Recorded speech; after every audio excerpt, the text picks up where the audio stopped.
today's video, we will be discussing 5 business analyst interview questions. But before we do, just a quick disclaimer, these questions are not guaranteed to be asked at your interview. I've pulled all of today's questions and answers from our website, mockquestions.com, where we brought in nearly 100 different professional interviewers to create all of our interview questions and answer examples. So in this video, we will dive into what I believe are our 5 best business analyst interview questions with answer examples. Let's get started.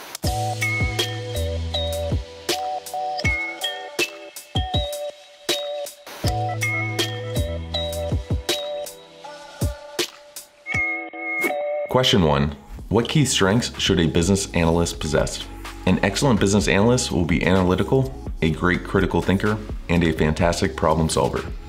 There are many essential strengths that a business analyst should have, and it may be hard to choose.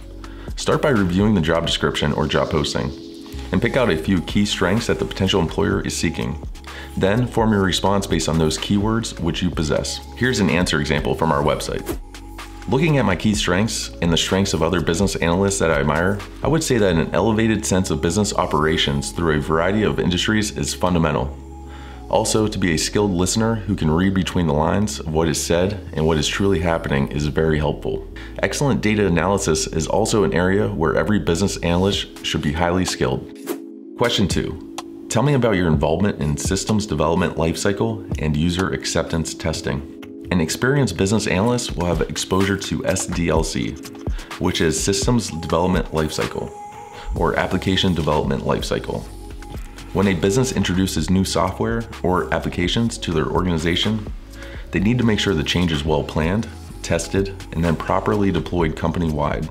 A seasoned business analyst can make this process run much smoother, saving an organization valuable time, resources, and funds. Describe your experience with SDLC and user application testing.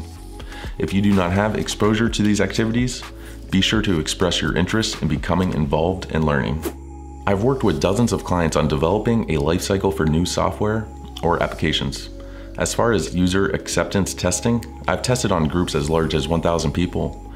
I enjoy analyzing the data that comes from beta and even final phase software testing. Question 3.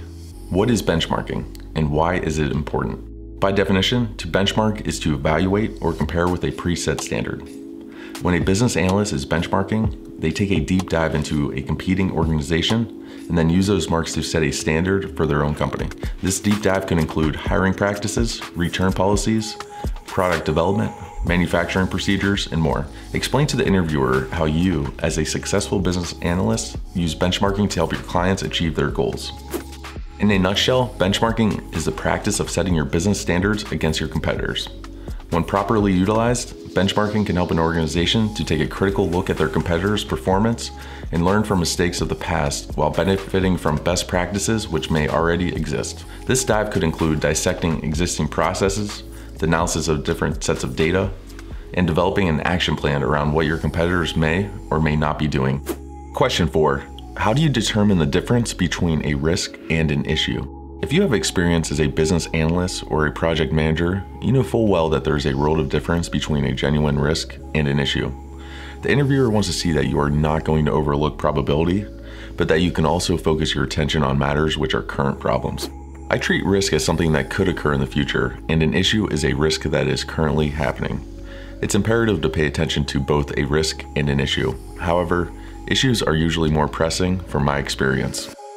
Question 5. What are the various SDLC models? As we discussed before, SDLC stands for Software Development Lifecycle, a concept which is used often by IT business analysts. There are various models within SDLC, which include Agile, Waterfall, Spiral, and V-shaped. Display to the interviewer that you understand the variances between these models by briefly discussing their differences. The SDLC models which I am most familiar with include Agile and Spiral. I like Agile because it encourages adaptation, continuous improvements, and offers flexible responses to change. With Spiral, it's more risk-driven, which is also a fascinating method in which to work. The others include Waterfall and V-shaped, which I am less familiar with but keen on learning.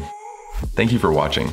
If you want 25 more business analyst interview questions, head over to mockquestions.com today and get started.